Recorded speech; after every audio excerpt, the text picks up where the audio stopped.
Welcome back to the 10th episode of the Delage cycle cart build. In this episode we will be working on the formers, finishing them up and just working on a couple more bits and pieces around the cart. The formers, I've made a former to go behind the seat, which also has two of these little L tabs that I've made, so it'll be held on in the same manner that these two are, except on this little flat here that we bolted through there. So I'm waiting for Dad to weld those together, and I've cut out these bits of steel which fit into the formers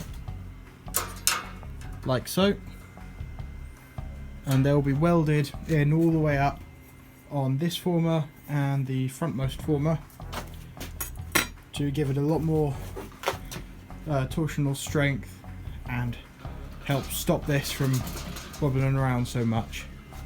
I'll also need to do this on this back former, but from any shape deformation when welding, doing that after it's welded like this.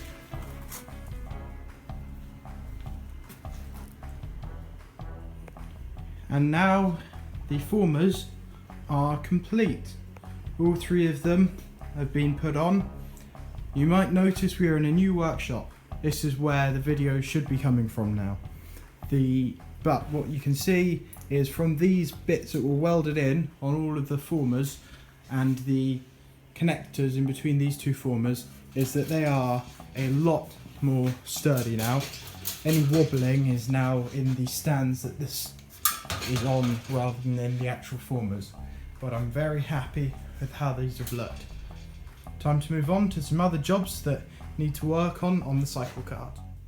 I'm currently making the U-bolts for the suspension of my cycle cart, because ones we bought don't have long enough thread to be able to fit a nylock or a spring washer or anything like that on. So, but they're long enough just for testing purposes.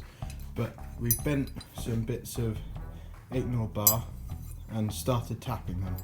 But these two have taken absolutely forever.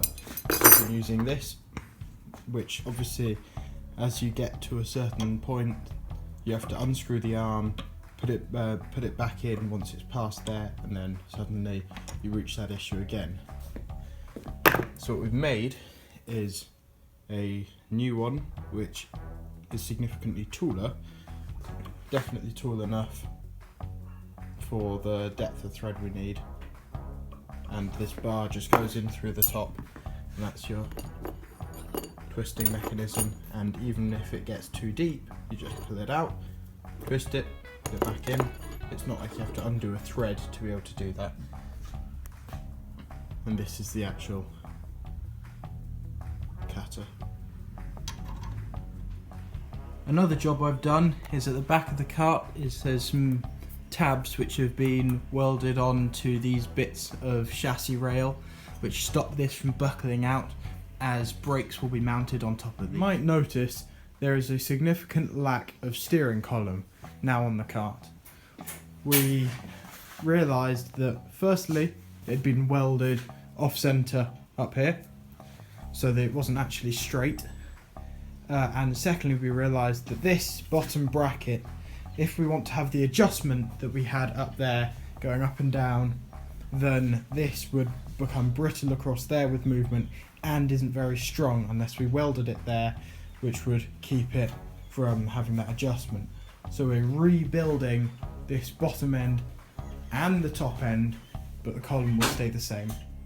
The new steering is complete, and as you can see the top end is basically the same. It's just made out of some slightly thinner material so that this does not get in the way, but it is now adjustable up and down and is straight, which is slightly important. And then the bottom end uses these same things which have been rounded over, and then I made this bracket which has a split pin in each end just for security, and so that can rotate and it can move up and down for different heights of that, but using the same bushing, which is bolted on there. And this is a more adjustable and a bit of a neater, stronger approach, which I'm very happy with how it's turned out.